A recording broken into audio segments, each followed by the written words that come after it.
रहीम अस्सलाम वालेकुम। हम बात करेंगे खुर्शीद शाह के केसेस के हवाले से। खुर्शीद शाह के ख़िलाफ़ दो केसेस हैं, एक मनी लॉन्ड्रिंग का है और एक आमदन से ज़्यादा असासाजात केस है।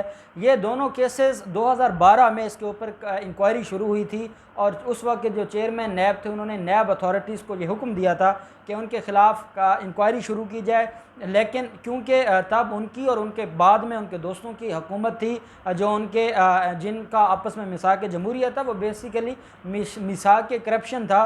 पहले एक पार्टी ने करप्शन की और फिर दूसरी पार्टी ने करप्शन की और दोनों एक दूसरे को सपोर्ट करते रहे।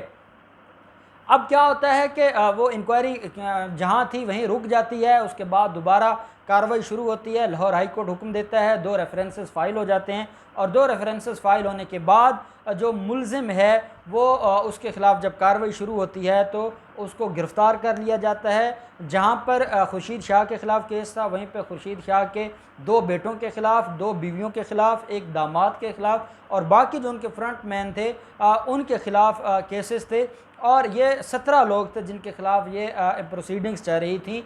खुर्शीद शाह का जो केस है उनके ऊपर एलिगेशन ये है कि 1 अरब 23 करोड़ रुपए उनकी आमदन से ज़ायद हैं और जिसका वो जवाब नहीं दे सके, जिसमें ये कहा गया है कि इन सारे प्रोसीजर में और इस मनी ट्रांजैक्शन जो होती रही है, ब्लैक मनी की जो ट्रांजैक्शन होती रही है, उसमें उसकी बीवियों के अकाउंट हैं, उसके बेटों के अकाउंट हैं, वो बेनिफिशरीज़ भी हैं और इस तरीके से मुख्तलिफ फ्रंट मैन है। किसी के नाम पर 5 अकाउंट हैं, किसी के नाम पर 10 अकाउंट हैं और ये 100 से ज़ायद अकाउंट्स हैं जो खुर्शीद शाह के लिए मनी लॉन्ड्रिंग करते थे, ब्लैक मनी की ट्रांजैक्शन होती थी और ये सारे लोग या उसकी फैमिली के मेंबर्स हैं या उसकी फैमिली से बाहर उसके फ्रंट मैन हैं। ये एलिगेशन था खुर्शीद शाह के ख़िलाफ़। जब केस शुरू होता है सखर की अदालत में तो वहाँ पर नैब अदालत में, क्योंकि रेफरेंस फ़ाइल नहीं हुआ था, तो नैब अदालत की जज ने ज़मानत दे दी थी खुर्शीद शाह को।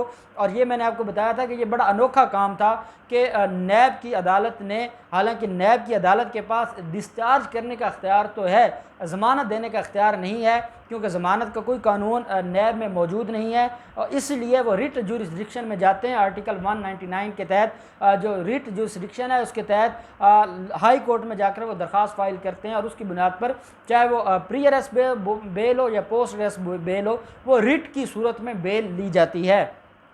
लेकिन क्योंकि वो अंदरून सिंध में उनका असर रसूख है और जितने डाकू हैं, जितने चोर हैं, जितने जगीरदार हैं, जितने कब्ज़ा माफ़ी हैं, वो सारे के सारे खुर्शीद शाह के अंडर काम करते हैं। और मैं ये ज़रूर कहूँगा कि कराची के अंदर उज़ैर बलोच था जो आसिफ जरदारी के इशारों पर क्राइम करता था और अंदरून सिंध का आसिफ जरदारी का सारा काला धंधा खुर्शीद शाह चलाने वाला था। और ये वही खुर्शीद शाह है जो अपोजिशन लीडर रहा है और ये वही खुर्शीद शाह है जिसने 18वीं तरमीम को एंजॉय किया है और ये वही खुर्शीद शाह है जिसको पार्लिमान शाह भी कहा जाता है और पार्लियामेंट का जिसको बड़ा गरूर है और घमंड था। और इनकी जो पार्लियामेंट या इनकी जो जमहूरियत थी वो यही थी जो आपको नज़र आ गई है कि ये कैसे इन्होंने इतना हराम कमाया है कि जिसका जिक्र करते करते हमें कई दिन लग जाएंगे, लेकिन ये लोग आज तक नहीं सुधरे और वो लग्जरी लाइफ इंजॉय कर रहा है एक निजी हॉस्पिटल में, वो जेल में मौजूद नहीं है।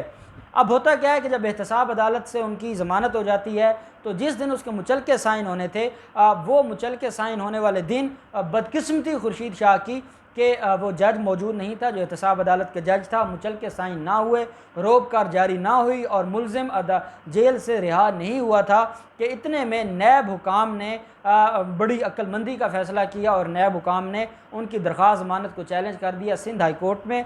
सिंध हाई कोर्ट ने उनकी जो दरख्वास्त ज़मानत थी उस फैसले को, जो कि नैब अदालत का फ़ैसला था, उसको मुअत्तल कर दिया और उसके ऊपर समाअत के लिए डेट फ़िक्स कर दी। अब जब वो मुअत्तल होता है तो 2 दरख्वास्तें थीं।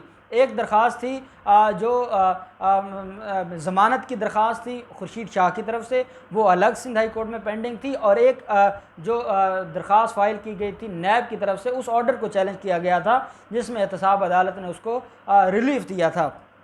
एहतसाब अदालत के रिलीफ़ मिलने के बाद जब सिंध हाई कोर्ट में वो सारी कार्रवाई शुरू होती है तो रज़ा रब्बानी वकील है खुर्शीद शाह का, इसी तरीके से महेश कुमार वकील है खुर्शीद शाह का और एतज़ाज़ एहसन वकील है खुर्शीद शाह का और जो लतीफ़ खोसा साहब हैं वो वकील हैं और इसके अलावा फ़रूक एच नाइक वो भी वकील है। और ये फ़ारूक एच नायक और ये सारे का सारा जो टोला है आसिफ जरदारी के जो राइट और लेफ़्ट में बैठने वाले लोग हैं, इन सारे लोगों ने पूरी कोशिश की और एक तरह का धावा बोला सिंध हाई कोर्ट पर और पूरी कोशिश की कि ज़मानत मिल जाए। लेकिन सिंध हाई कोर्ट के जजेस ने बड़ा मुदब्बराना फ़ैसला किया और जो दरख्वास्त ज़मानत थी खुर्शीद शाह की उसको ख़ारिज कर दिया। लेकिन जो दरख्वास्त ज़मानत थी बेटे की और वाइफ की, दोनों बीवियों की, वो मंजूर कर ली। लेकिन जो एक बेटे की दरख्वास्त ज़मानत थी, इंटरम बेल थी,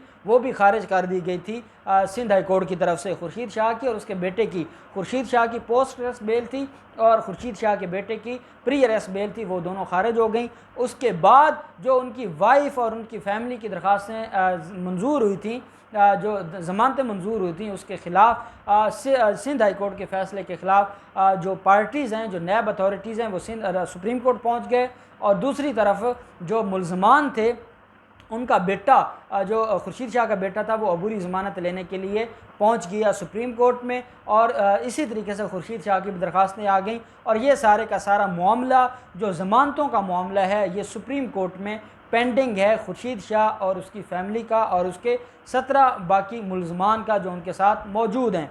अब हम आ जाते हैं दूसरी तरफ और वो है उसके ख़िलाफ़ केसेस की सूरत हाल।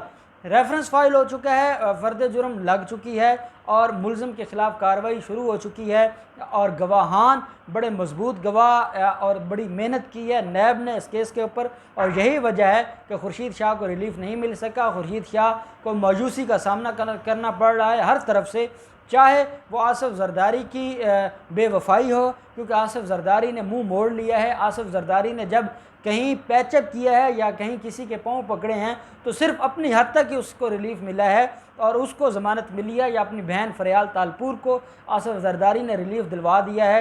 वो बेचारा जो हमेशा पार्लियामेंट की बात करता था और जिसको जमहूरियत बहुत याद रहती थी और जो हमेशा इमरान खान के ऊपर बरसता था और उसकी तकरीरें और उसकी जो मीडिया टॉक थी वो बड़ी फेमस होती थी उसकी ख़ास लहजा और ख़ास उर्दू की वजह से, वो बेचारा आज भी जेल में मौजूद है। चाहे वो जेल में नहीं है, लेकिन वो जेल से मुराद ये है कि वो है इस वक्त एक कमरे में बंद, चाहे वो लग्जरी कमरा हो, लेकिन कमरा कमरा होता है। ये लोग जो पूरे सिंध के अंदर डकैतियाँ करते थे, ये जितने लोग हैं ये चोरी करते थे, कब्ज़े करवाते थे, मुख्तलिफ़ लोगों के साथ जुल्म करते थे। मैं समझता हूँ खुर्शीद शाह को अंदरून सिंध के गरीब लोगों की बददुआएं लग गई हैं, जिसकी बुनियाद पर खुर्शीद शाह आज तक भुगत रहा है इन सारे के सारे मामलात को। अब हम चले जाते हैं, अब खुर्शीद शाह के जो केसेस हैं उनकी जो डेट है, जो उनके रेफरेंसेस हैं, उसकी डेट है 14 जुलाई। 14 जुलाई को दोबारा इसके ऊपर समाअत होगी और 14 जुलाई को जो भी प्रोसीडिंग्स में मज़ीद कोई कार्रवाई होती है वो मैं आपके साथ शेयर करता रहूँगा। अब मैं आपको असल बात की तरफ लेके आ रहा हूँ और वो है आसिफ जरदारी के साथ जो इसका एक ख़ास इत्तेहाद था, जिसकी बुनियाद पर जब उज़ैर बलोच के हवाले से मुख्तलिफ़ इंकशाफात सामने आए, उसमें एक इंकशाफ ये भी था कि आसिफ जरदारी के बिहाफ पर खुर्शीद शाह डील किया करता था उज़ैर बलोच के साथ और खुर्शीद शाह उज़ैर बलोच से मदद लिया करता था अंदरून सिंध में मुख्तलिफ़ कार्रवाइयों में। और जब भी उज़ैर बलोच ने अंदरून सिंध में किसी को उठाना होता था, किसी को अगवा करना होता था, किसी के बारे में कुछ भी मामलात करने होते थे, तो वो उठा लेते थे और वो उज़ैर बलोच की मदद हासिल करते थे और उन लोगों को लियारी के अंदर, जो लियारी में टार्चर सेल बनाए गए थे उज़ैर बलोच की तरफ, वो कि उज़ैर बलोच ने जो टार्चर सेल बनाए थे उनमें शिफ्ट किया जाता था और वहाँ अगवा, बराए तवान के मामलात, वहाँ पे मुख्तलिफ़ तरीके से ज़्यादतियाँ की जाती थी लोगों के साथ। और खुर्शीद शाह सब में मेन किरदार था जो आज अपनी सज़ा भुगत रहा है। खुर्शीद शाह को ना तो सुप्रीम कोर्ट से ज़मानत मिलनी है, खुर्शीद शाह को इन रेफरेंसेस में इंशाअल्लाह सज़ा होगी और खुर्शीद शाह का जो मुस्तकबिल है वो जेल में ही गुजरेगा। ये वो लोग हैं, आप देखें, ये 18वीं तरमीम की तो अब भी बातें करते हैं, आज भी ये 18वीं तरमीम के हवाले से बड़ी तकरीर करते हैं। जब एम्बुलेंस पर लाया जाता है अदालत में खुर्शीद शाह को, तो वहाँ भी मीडिया से बात करते हुए उसको 18वीं तरमीम याद है। 18वीं तरमीम बेसिकली वो सर्टिफिकेट है जिसकी बुनियाद पर ये आज तक बचे हुए हैं। और इमरान खान के एहतसाब की जो नारा था उसमें अगर कोई सबसे बड़ी रुकावट है तो वो 18वीं तरमीम है। 18वीं तरमीम इनको बचा लेती है, 18वीं तरमीम का ये सहारा ले लेते हैं, 18वीं तरमीम की वजह से ये ब्लैकमेल करते हैं हुकूमत को और 18वीं तरमीम ही असल वजह है इन सारे के सारे कारनामों की। और अहम बात यह है कि अगर आसिफ जरदारी और ये सारे के सारे लोग इसमें मुलव्वस रहे हैं तो क्या आसिफ जरदारी को इसमें शामिल तफ्तीश किया जाएगा?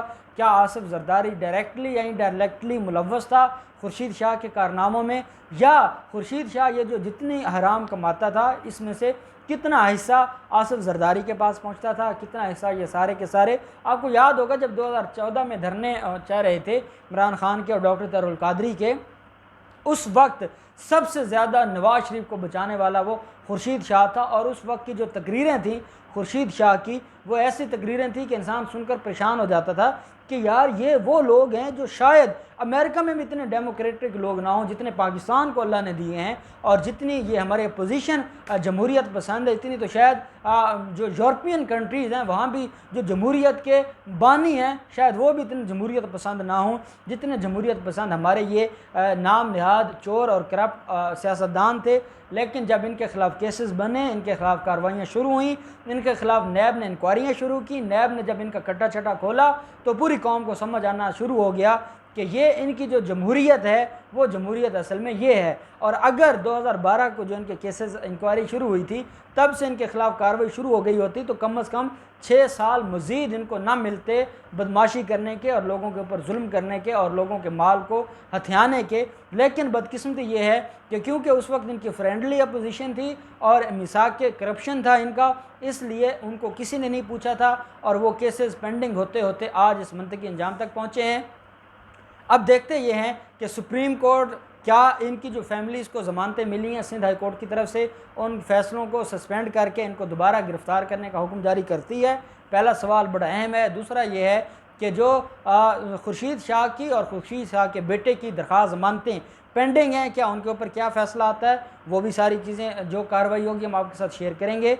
और जो दोनों रेफरेंसेस की कार्रवाई है एहतसाब अदालत में, उसके ऊपर जो पीछे 2 माह से इसलिए कार्रवाई नहीं हुई थी कि एहतसाब अदालत का जो जज है, जो प्रिजाइडिंग ऑफिसर है, वो अवेलेबल नहीं था। उनकी एक जज साहब की रिटायरमेंट के बाद नए जज को अपॉइंट नहीं किया गया था। और ये भी वो अदालत है जो 5 अदालतें जिनके अंदर जज मौजूद नहीं थे और जिसके ख़िलाफ़ नैब गया था सुप्रीम कोर्ट में, और सुप्रीम कोर्ट ने 5 की बजाय 120 अदालतें बनाने का हुक्म जारी किया है। तो अब देखते हैं कि क्या 14 जुलाई को कोई नया जज आ जाता है और खुर्शीद शाह के ख़िलाफ़ केसेस आगे प्रोसीड होना शुरू होते हैं, या 14 जुलाई को इसके ऊपर कोई डेट हो जाएगी। जो भी कार्रवाई होगी, जो भी डेवलपमेंट होगी, हम आपके साथ शेयर करते रहेंगे। बहुत शुक्रिया। अल्लाह हाफिज़।